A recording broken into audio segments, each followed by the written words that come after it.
Nouvelle vidéo. Salut YouTube. Dans quelques jours, je prends l'avion pour la Turquie et j'ai cette réflexion de je bouge tout le temps. Là, ça fait 2 ans que je bouge à l'étranger de temps en temps et il y a des avantages et des inconvénients. Je ferai peut-être une vidéo plus détaillée sur les avantages et les inconvénients de bouger comme ça tout le temps. Peut-être qu'on va faire cette vidéo sur ça. D'ailleurs, tiens, avantage, ça me permet de voir des pays, de découvrir des trucs, d'avoir plus d'ouverture d'esprit hein, sur le monde, sur moi-même, sur ma position, sur plein de choses. Inconvénient, c'est super relou parce que je suis tout le temps en train de déménager, je suis tout le temps en train de trier mes affaires. Dès que j'achète un truc, il faut que je me pose la question de si ça rentre dans ma valise ou pas, si je dois l'emmener, si je veux le porter ou pas. Et j'ai pas de stabilité, j'ai pas d'endroit où je peux créer des projets, j'ai pas d'endroit où j'ai une stabilité pour justement faire des choses. Et c'est assez relou sur ce truc-là.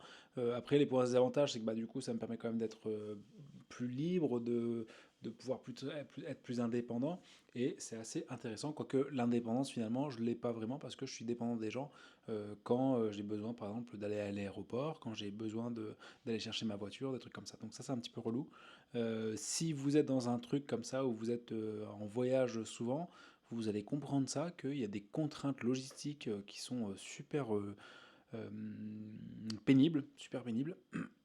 Et si vous avez le rêve de voyager en permanence, sachez que c'est pas tout rose et qu'il y a aussi des soucis. Donc là, je prends l'avion dans quelques jours, direction la Turquie. Donc j'ai dû aujourd'hui trier toutes mes affaires parce que je rends le logement dans lequel je suis. Et étant donné que je veux pas être propriétaire en France, parce que moi mon objectif c'est quand même de un jour d'être expat et du coup de ne plus rien avoir en France, et il faut pas que j'achète parce que si j'achète, je serai après propriétaire d'un bien en France et du coup je serai encore affilié à la France et c'est pas quelque chose que je souhaite pour l'instant, peut-être plus tard, mais pour l'instant non.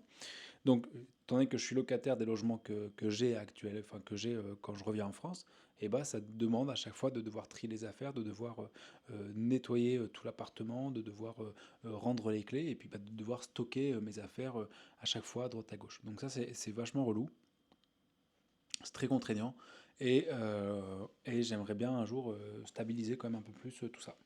Voilà pour mon avis sur le fait de voyager en permanence, même si je voyage pas énormément, je veux dire sur un an, sur 12 mois, peut-être entre 4 et 6 mois à l'étranger à peu près. Et ça donne ces contraintes-là parce que justement, souvent, c'est pas 4 mois ou 6 mois d'affilée, c'est par période et à chaque fois, c'est des contraintes en plus. Euh, voilà, là j'ai fait mes jeux, j'ai fait aujourd'hui là, le tri dans mes affaires. Ça demande à chaque fois de ne pas devoir acheter beaucoup, de ne pas prévoir beaucoup de matériel parce que plus tu en as, plus tu as à déménager et plus tu as à stocker. Et sachant que je ne veux pas devenir propriétaire pour l'instant, parce que j'ai l'impression que ça amène que des emmerdements.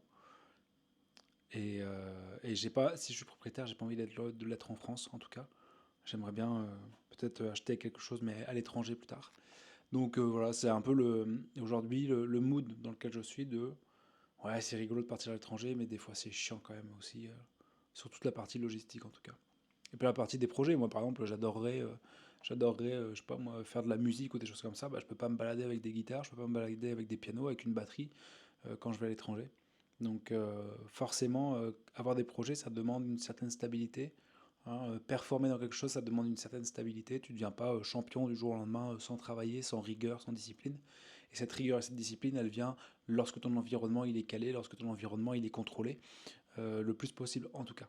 De venir euh, enlever l'incertitude de ta vie, de ton quotidien, ça permet justement d'avoir de la certitude. Et la certitude, elle t'apporte de la performance parce que tu vas pouvoir t'entraîner, peu importe le domaine, tu vas pouvoir t'entraîner, faire ce que tu veux hein, de manière régulière et progresser. Alors que quand tu dois à chaque fois changer, moi ça fait 2 ans, là, 2 ans que je change de logement, que j'ai pas de.